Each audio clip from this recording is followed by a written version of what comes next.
اسرائیل ایران جنگ کی شدت کم کرنے کے لیے عالمی طاقتیں آمنے سامنے آ گئیں۔ اقوام متحدہ میں سلامتی کونسل کے اجلاس میں روس، چین، پاکستان، الجزائر ایران کی حمایت میں کھڑے نظر آئے اور فوری جنگ بندی پر زور دیا، جبکہ امریکہ نے حسب روایت اسرائیل کی غیر مشروط حمایت جاری رکھنے کا اعلان کیا۔ پاکستان نے اسرائیل کو خطے کی سلامتی، امن اور ترقی کے لیے خطرہ قرار دے دیا۔ عالمی رہنماؤں کا اسرائیل کی جانب سے جوہری تنصیبات پر حملوں پر تشویش کا اظہار۔ سیکرٹری جنرل اقوام متحدہ نے کہا، جنگ بڑھ گئی تو کوئی روک نہیں سکے گا۔ ادھر ایران اور اسرائیل کے ایک دوسرے پر حملے جاری ہیں۔ ایران نے اسرائیل پر میزائلوں کی بارش کر دی۔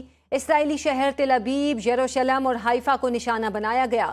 اسرائیل مسلسل بین الاقوامی قوانین کی خلاف ورزی میں مصروف۔ اسرائیل نے آج ایران کے 3 ہسپتالوں پر میزائل داغے۔ دونوں ممالک کے ایک دوسرے پر سائبر حملے بھی جاری ہیں۔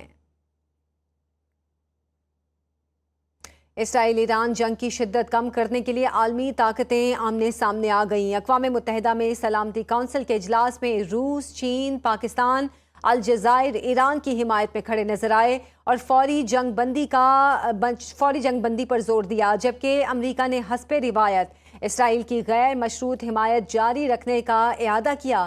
پاکستان نے اسرائیل کو خطے کی سلامتی، امن اور ترقی کے لیے خطرہ قرار دے دیا۔ عالمی رہنماؤں کا اسرائیل کی جانب سے جوہری تنصیبات پر حملوں پر تشویش کا اظہار۔ سیکرٹری جنرل اقوام متحدہ نے کہا کہ جنگ بڑھ گئی تو کوئی روک نہیں سکے گا۔ ادھر ایران اور اسرائیل کے ایک دوسرے پر حملے جاری ہیں۔ ایران نے اسرائیل پر میزائلوں کی بارش کر دی۔ اسرائیلی شہر تل ابیب، یروشلم اور حیفا کو نشانہ بنایا گیا۔ اسرائیل مسلسل بین الاقوامی قوانین کی خلاف ورزی میں مصروف ہے۔ اسرائیل نے آج ایران کے 3 ہسپتالوں پر میزائل داغ دیے۔ دونوں ممالک ایک دوسرے پر سائبر حملے بھی جاری ہیں۔ صورتحال دن بدن کشیدہ ہوتی جا رہی ہے اور اب تک سلامتی کونسل بھی اس سلسلے میں کوئی کردار ادا نہیں کر سکی ہے۔ اسرائیل اور ایران کے بھی ایک دوسرے پر حملے جاری ہیں اور ایران نے بھی آج اسرائیل کے 3 شہروں پر حملے کیے ہیں۔ مزید اس حوالے سے ہم بات کریں گے۔ ڈاکٹر اویس سلیم صاحب ہمارے ساتھ موجود ہیں، سینئر تجزیہ کار۔ بہت شکریہ آپ کے وقت کا ڈاکٹر صاحب۔ ابھی جو صورتحال چل رہی ہے، سلامتی کونسل کا کردار آپ کیسے دیکھ رہے ہیں؟ کیا سلامتی کونسل کوئی کردار ادا کر سکے گی جنگ بندی کے لیے؟ جی بہت شکریہ۔ دیکھیے، سلامتی کونسل کا کردار جو ہے وہ علامتی تو ضرور ہے، ایک اس کی جو ایک مورل ویلیو ہے وہ تو ضرور ہے، لیکن وہ اپنی سفارشات دے سکتے ہیں، ان پر عمل درآمد کرانے کی طاقت ان کے پاس نہیں ہے۔ عمل درآمد کروانا ہے طاقتور ملکوں نے جو ایلائز ہیں اس وقت اسرائیل کے، یعنی امریکہ کا ایک لاڈلا بچہ ہے اسرائیل، بہت مدت سے ایک بڑے خاص نوعیت کے تعلقات ہیں ان کے۔ ہم نے اس سے پہلے غزہ کے معاملے میں بھی دیکھا تھا کہ بہت عالمی پریشر ڈالنے کی کوشش کی گئی، انٹرنیشنل کورٹ آف جسٹس تک معاملہ گیا، سلامتی کونسل میں قراردادیں پیش ہوئیں، لیکن اس کے باوجود کوئی اس طرح سے اسرائیل نے اس کو انٹرٹین نہیں کیا، اس پر عمل درآمد نہیں کیا۔ تو مجھے بھی امید اس معاملے میں کچھ کم ہی ہے۔ اچھا، 2 بلاکس بنتے نظر آ رہے ہیں، ایک طرف پاکستان ہے، رشیا ہے، چائنا ہے، الجزائر ہے اور کچھ اور دیگر ممالک ہیں۔ دوسری جانب امریکہ ابھی بھی پوری طرح اسرائیل کی سپورٹ میں ہے۔ اگر یہ جنگ خدا نخواستہ بڑھتی ہے تو آپ کے خیال میں یورپ بھی کیا پھر امریکہ کا ساتھ دے گا اسرائیل کی اس جنگ میں؟ دیکھیے، امریکہ نے ابھی تک اسرائیل کی کوشش کے باوجود یہ اعلان نہیں کیا کہ وہ اس جنگ میں باقاعدہ کود جائیں گے اسرائیل کے ساتھ، اگرچہ ایک سپورٹ ضرور ہے اور کہیں نہ کہیں دفاعی سپورٹ بھی ہوگی امریکہ کی اسرائیل کو، جو ہم نے اس سے پہلے فلسطین کے معاملے میں بھی دیکھی تھی۔ لیکن اس وقت ڈونلڈ ٹرمپ کے لیے صورتحال بڑی مشکل ہے، کیونکہ وہ اس وعدے پر حکومت میں آئے تھے کہ وہ 2 جنگیں، جو ایک یوکرین میں ہو رہی تھی، دوسری مڈل ایسٹ میں ہو رہی تھی، اس کو بند کروائیں گے۔ اب اگر وہ اس کو بند کروانے کی بجائے ایک تیسری جنگ میں باقاعدہ حصے دار بن جاتے ہیں تو اس کا جو امریکن اکانومی پر پریشر آئے گا، اس کو شاید ان کے حامی اتنی آسانی سے برداشت کرنے کے لیے تیار نہیں ہوں گے، اور اسی لیے شاید آپ نے ان کی وہ سٹیٹمنٹ بھی دیکھی تھی 2 روز پہلے، جس میں وائٹ ہاؤس سے یہ کہا گیا تھا ترجمان کی طرف سے کہ صدر ٹرمپ 2 ہفتے ابھی لیں گے یہ فیصلہ کرنے میں۔ لیکن اس کے ساتھ ساتھ یہ بھی درست ہے کہ اس دوران میں وہ اسرائیل کو روکنے کے لیے شاید وہ کردار ادا نہیں کر رہے ہیں اور اپنا وزن ان کے پلڑے میں ڈال رہے ہیں اور دھمکیاں ایران کو دے رہے ہیں. پاکستان جیسے ملکوں کے لیے بھی کافی مشکل ہے اس معاملے میں، کیونکہ پاکستان نے تاریخی طور پر اپنے جو سفارتی توازن ہے وہ برقرار رکھا ہے، چاہے ایران کے تنازعات اسرائیل کے ساتھ ہوں یا سعودی عرب کے ساتھ ہوں یا امریکہ چین تنازع ہو. پاکستان نے سب کو ساتھ لے کر چلنے کی پالیسی جو ہے وہ رکھی ہے ابھی تک. لیکن اب جو دنیا ہمیں بڑھتی نظر آ رہی ہے، آپ نے بالکل ٹھیک کہا، اس سے پہلے ہمیں یوکرین کی جنگ میں بھی یہ نظر آیا کہ یورپ امریکہ کے ساتھ ایک بلاک میں تھا، دوسری طرف ہمارے خطے میں چین اور روس جو ہیں وہ ایک اور بلاک میں تھے. پاکستان کے لیے میرا خیال ہے یہ فیصلہ اس وقت آسان نہیں ہوگا. اب آرمی چیف کی جو ملاقات ہوئی ہے ڈونلڈ ٹرمپ سے، اس کی تفصیلات آہستہ آہستہ ہمارے سامنے آئیں گی تو ہمیں پتہ چلے گا کہ اس میں کیا گیو اینڈ ٹیک ہوا ہے. اچھا، یقیناً عوام کے ذہنوں میں بھی یہ سوالات ہیں، کیونکہ جو خطے کی صورتحال ہے، پاکستان ایران کا ہمسایہ ملک بھی ہے اور یہ چیز بھی واضح ہے کہ امریکہ مکمل طور پر اسرائیل کی سپورٹ کر رہا ہے. تو پاکستان پر اس چیز کا پریشر بھی ہو سکتا ہے کہ وہ اس جنگ میں ایران سے کچھ فاصلے پر رہے. دیکھیے، یہ پریشر تو ضرور ہوگا. میں آپ کو یاد کرواؤں، کچھ سال پہلے تک، اب یہ تقریباً 10-12 سال پرانی بات ہو گئی ہے، جب پاکستان نے ایران سے گیس پائپ لائن شروع کرنے کا ایک منصوبہ بنایا تھا، اس پر کافی پیش رفت بھی ہوئی تھی. لیکن اس وقت امریکہ نے بڑا کھل کر جو ہے اس منصوبے کی مخالفت کی تھی اور ان کا کہنا تھا کہ کیونکہ ایران پر سینکشنز عائد ہیں اور ان ممالک تک بھی اس کی توسیع ہو سکتی ہے جو ایران کے ساتھ کوئی اس طرح کا معاہدہ کریں، تو پاکستان کو اس سے باز رہنا چاہیے، بلکہ ہم سے بات کرنی چاہیے اور اس معاملے میں ہم کچھ پاکستان کی مدد کریں گے. تو یہ تو صرف ایک گیس پائپ لائن کا منصوبہ تھا. تو یہ سوچنا کہ اگر پاکستان جنگ میں ایران کے ساتھ کھڑا ہو جائے گا اور امریکہ اس پر چپ کر جائے گا یا پاکستان کے لیے کوئی کانسیکوینسز نہیں ہوں گے، یہ بڑا مشکل ہے. تو میں سمجھتا ہوں کہ پاکستان شاید کوئی ایسی سپورٹ ایران کی جس میں ایک پلازیبل ڈینائبلٹی کا عنصر ہو، جس میں آپ سپورٹ بھی کر رہے ہوں لیکن وہ ظاہر نہ ہو بلکہ خفیہ ہو، شاید اس حد تک جائے، اس سے آگے نہ جائے. اچھا، ساتھ ہی رہے گا بریگیڈیئر ریٹائرڈ مسعود خان صاحب بھی ہمارے ساتھ موجود ہیں. سر، شکریہ آپ کے وقت کا.